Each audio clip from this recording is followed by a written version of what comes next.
I discovered your child out on the balcony, so I brought her inside amidst the bitter cold of winter night. A sudden ring of the doorbell startled me. Upon answering it, a police officer stood before me. Confusion clouded my mind. My own daughter lay asleep beside me. Yet there stood the officer, holding a young girl, no more than 5, her lips tinged blue from the chill, shivering uncontrollably. "She's not mine, officer," I protested, but my words seemed to falter against his skepticism. He insisted on taking her to the hospital. The girl's hair was tangled and wild, her clothes tattered and grimy, far from resembling anything cared for. Despite her apparent age, she appeared frail and undernourished. Whose child could she be, and why had fate led her to our balcony? Little did I realize the upheaval this mysterious girl would soon bring into our lives. My name is Janice, a 32-year-old office worker residing on the first floor of an apartment my parents had purchased for us. I live there with my husband, a former classmate from high school, and our 5-year-old daughter, Susie. Both my husband and I work for the same company, but his job often requires him to travel, even on his days off, as he's always ready to lend a hand to his colleagues. On a particularly cold winter night, my husband was away on a business trip, leaving Susie and me home alone. Suddenly, the doorbell pierced the silence. Peering through the doorbell camera, I spotted a police officer standing outside. Confusion gripped me at the sight of this unexpected visitor, but upon opening the door, he uttered words that sent a chill down my spine. "I found your child on the balcony, so I have brought her here." Bewilderment consumed me. My daughter was safe and sound asleep inside the house. "What?" I stammered, my mind racing to comprehend the situation. The officer's expression mirrored my shock, but it was I who felt utterly bewildered.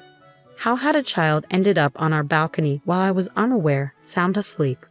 The officer stood before me with a girl of about 5 years old, her lips trembling with cold, a bluish hue casting shadows on her delicate features. The frosty air hinted at the possibility of snow. "She's not mine.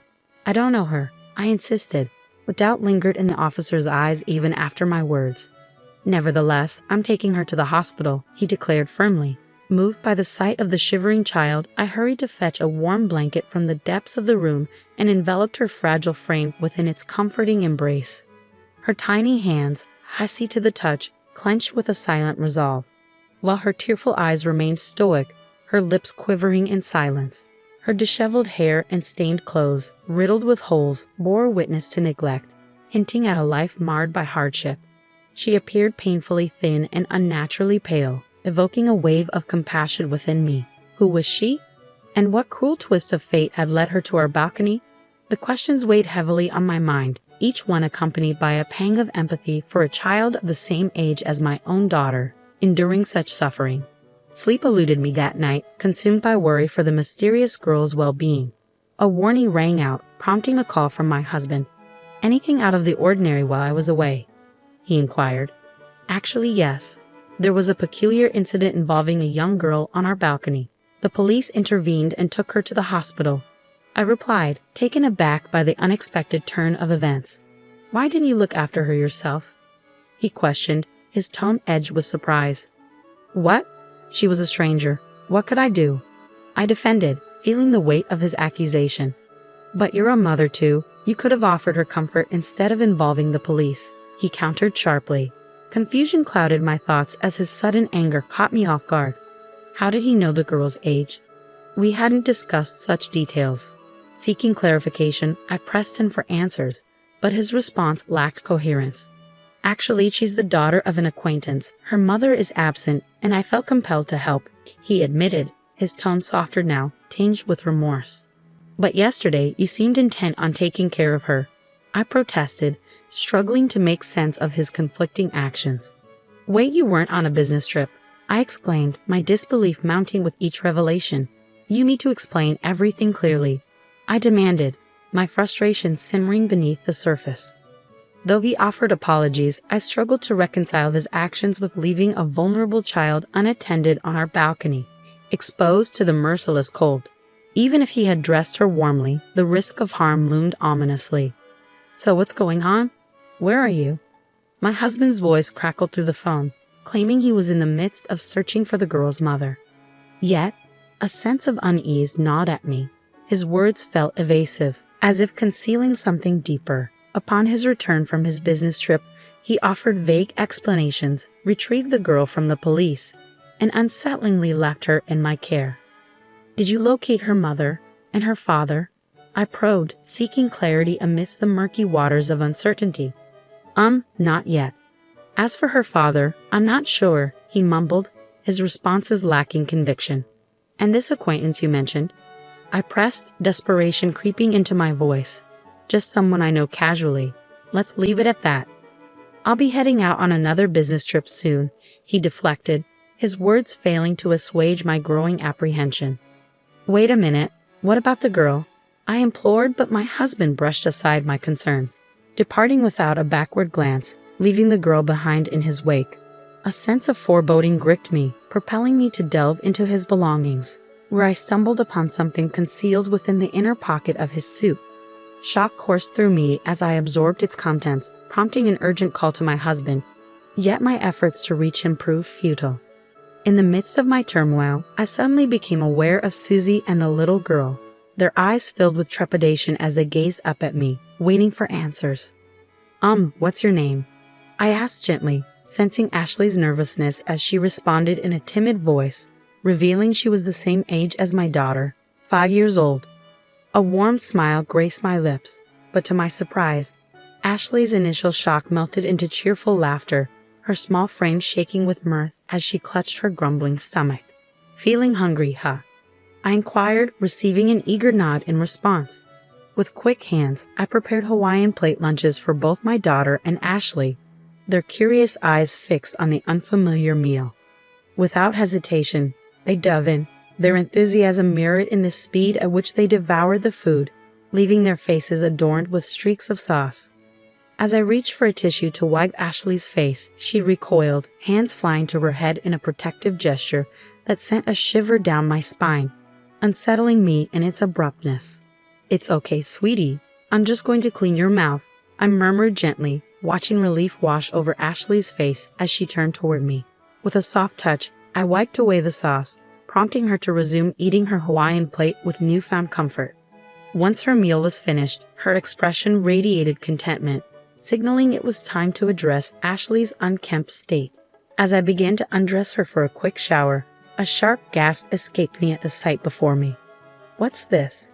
I exclaimed, dismay flooding my heart as I beheld the myriad bruises adorning her delicate skin, each one a silent testament to past pain. Struggling to maintain composure, I led Ashley cheerfully to the bathroom, determined to provide her with the care she deserved. But as I attempted to wash her body, Ashley's words caught me off guard. "It's okay, I can do it myself," she asserted, proceeding to douse herself with cold water. "Wait, what are you doing?" I blurted out, surprised by her actions. Meeting her puzzled gaze, I learned that this was her norm, a routine she had grown accustomed to. My heart ached at the realization that such neglect had become her reality. Quickly intervening, I gently stopped her and washed her entire body with soap, ensuring she was thoroughly cleansed. As warm water cascaded over her, Ashley's murmur of "it's warm" brought a sense of solace to my troubled heart. It became evident that bathing was a rarity for her at home, and when it did occur, it was a simple affair with water alone. The thought that she accepted this as normal without question weighed heavily on me. After the bath, I dressed Ashley in my daughter Susie's clothes and carefully arranged her hair. The transformation was remarkable. Standing side by side, my daughter and Ashley could have easily passed for sisters, a sight that filled me with both joy and sadness. Gazing at my daughter and Ashley, their faces mirroring each other, I couldn't help but smile warmly. Ashley possessed a quiet obedience and gentle demeanor that hinted at a deep longing for affection. She often sought solace by my side, trailing after me as I cooked, gently tugging at the edge of my skirt. At night, she clung to my hand, reluctant to let go as sleep beckoned. Susie, too, embraced Ashley with affection, forging a bond that transcended mere friendship, evolving into a sisterly connection. Days turned into weeks, yet my attempts to reach my husband proved futile. Though Ashley's mother claimed familiarity with him, it wasn't enough to justify caring for a child solely on that basis. Reluctantly, I abandoned hope of contacting my husband and sought assistance from the authorities. With a heavy heart, Ashley was taken to a facility, her tear-filled eyes pleading for reassurance as she was led away. Despite the passage of time, news of my husband remained elusive, prompting a difficult decision. 9 years later, I found myself living with my parents, Susie and Ashley, in our family home. In a heartfelt decision, I had officially adopted Ashley after her time in the facility. Embraced by the love of our family, she flourished, regarded not as an outsider but as a cherished member. As the years unfolded, Susie and Ashley grew up as sisters, their bond deepening with each passing day. Their shared dream of modeling became a reality, gracing the pages of magazines as beautiful junior models, stepping into the glamorous world with confidence. Radiant with joy and fulfillment, they epitomized the essence of thriving and embracing life's opportunities. One day, a familiar yet unexpected sound echoed through our family home, the doorbell. As I opened the door, my gaze met the weary countenance of my ex-husband, Philip, accompanied by a stranger named Joanna. Preferring to avoid confrontation in front of the neighbors, I invited them inside, leading them to the living room where they settled onto the sofa, tension thick in the air. With a suddenness that caught me off guard, Philip spoke, his words carrying a weight of revelation. "In truth, Ashley is my daughter," he confessed, his tone devoid of remorse for his 9 years of absence. Stunned into silence, I could only manage a heavy sigh, my mind reeling with disbelief. "She bears a striking resemblance to you. I had my suspicions," he continued, his gaze unwavering. As I sought clarity, Philip confirmed to Joanna's presence as his current partner, initiating the tale of their tumultuous journey. He recounted how they had met at a bar where Joanna worked part-time, their relationship blossoming despite the knowledge of his marital status. Their affair led to Joanna's pregnancy with Ashley, but Philip's indecision delayed any decisive action. Eventually, Joanna grew weary of the responsibilities of motherhood, abandoning her role and leaving Philip to contemplate the next step, a decision that led him to consider entrusting Ashley's care to me. While Philip's narrative painted a picture of unexpected twists and turns, it was not merely the revelation that left me stunned. There was something more, something that lingered in the air, waiting to be unveiled. "Please give Ashley back to us." My ex-husband suddenly rose from the sofa, his plea tinged with desperation, almost on the brink of tears, accompanied by a profound apology. "What? I happened to see a magazine, and I was surprised. She's thriving, isn't she popular?" he continued, attempting to justify his request. "So what? It's none of your concern," I retorted sharply, taken aback by the audacity of his demand. "But I am Ashley's real mother. You're nothing but an imposter," he countered, his accusation striking a nerve. "How dare you say such a thing after all this time without contacting me?" I shot back, my anger simmering beneath the surface. Philip, who had fallen to his knees, grasped my leg with a pitiful expression. "We're in dire straits, with no money and facing troubles. Ashley is our only hope. Please, give her back," he pleaded desperately. The realization of their intentions hit me like a ton of bricks. "You intend to exploit her for your own gain," I accused, my voice laced with disdain. "Absolutely not. You just want things your way, but I won't allow it," Philip protested vehemently, his desperation turning into defiance. As their exchange unfolded before me, a wave of disbelief washed over me, swiftly followed by a surge of anger at their audacious request. I refused to have any further dealings with these people, not even for a moment. I declared firmly, my resolve unyielding. "And I have more news for you, Philip. Our marriage is officially over," I continued, delivering the final blow. "What?" Philip's shock reverberated through the room. 3 years after your disappearance, I pursued legal action and obtained a divorce," I explained, my tone unwavering. Before Philip could react, the distant sound of a police car drew closer. My parents, witnessing Joanna's aggressive behavior, had alerted the authorities. "The police are here now, so I advise you not to return to this house," I warned sternly, bracing myself for any further confrontation. In a desperate attempt to salvage the situation, Philip resorted to pleading, even offering to relinquish custody of Ashley in exchange for financial assistance. It was a pitiful display, one that only confirmed my decision to sever ties with him for good. As the police intervened and escorted Philip and Joanna away, I resolved to ensure Philip fulfilled his obligations of alimony and child support. Cut off from friends and family, they would likely continue to face hardships.